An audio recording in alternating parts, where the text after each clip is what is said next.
مروان حديد.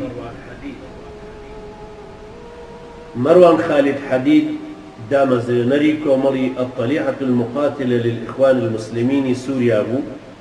ساڵی 1938 زاینی لە شاری سەربڕاوی حەمای سووری لەدایک بوو. هەڵگری بڕوانامەی کۆلیژی کشتوکاڵی قاهرە و کۆلیژی ئاداب بوو. بەشی فەلسفەی دیمەشقیشی تەواو کردبوو. ساڵی 1970 شەهید کرا. دوای ئەوەی سەرنجامی سزا و ئازاردانی لەناو ژووری پڕئاوی بەکارەباکراودا گۆشتی پاژنەپێکانی لێبوو بوونەوە و نینۆکەکانی هەڵکێشرا بوون و زیاتر لە 30 کیلۆگرامی کێشی لە زیندانە کەم بوو.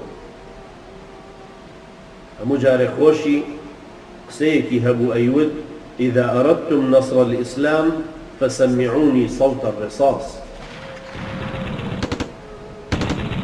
دەزانن بۆ مەروان حەدید پەت ئاڵێنرا لە گەردنی، چونکە پڕبەدەمی دەیوت بۆ سندنی مافی خوراوی ڕەش و ڕوود با جۆم لە دەنجی فیشەک بێ، با دەستان مەشجەبی چەک بێ. لەبیرتانە پێی دەوتن لە ڕێبازی خەباتکردن قۆناغ نییە موسڵمان پێی بڵێ سرەوتن مەگەر مردن.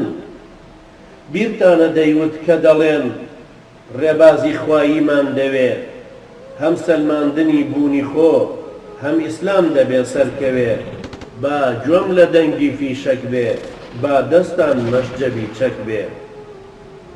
لەبیرتانە بۆچی دەیوت برایینە ئارامی مەردی زیندانی لەسەر سزا و ئازاردانی کۆتا پلەی نەبەزینە، بەڵام خۆگرتنی سەربەست لەسەر ئەشکەنجەی زەلیلی، لەسەر نۆشی تاڵی دیلی لە عەقیدە دابەزینە. لەسەر ستەم خۆمتکردن شێوازێکی خۆکوشتنە، گەرچی سەرزارێکی ژینە. دەتا مردن بۆ پاراستنی ئەم دینە، با جۆم لە دەنجی فیشەک بێ، با دەستان مەشجەبی چەک بێ. براکانم، وەک بزانم هەموو ئەوەتان لەبیرە کاتێ دەیوت: يطربني بأنغام رصاص ينعشني فما أحلى عبيرا. ئێوەش هەموو دەبێ وابن، چونکە فیشەک کلیلی کۆت و زنجیرە، بۆن و تۆز و خۆڵ و بارود وەکو زیندان ئەویش مایەی گەشەی بیرە. خۆ بەهەشتیش گشت دڵنیاین وا لەبەر سێبەری شیرە. دەتا ئەو کاتەی لە دنیاین با جۆم لە دەنجی فیشەک بێ، با دەستان مەشجەبی چەک بێ. ئایا دەتەوێت ببیت بە یەکێک لە خوێندکارەکانی مامۆستاکرێکار؟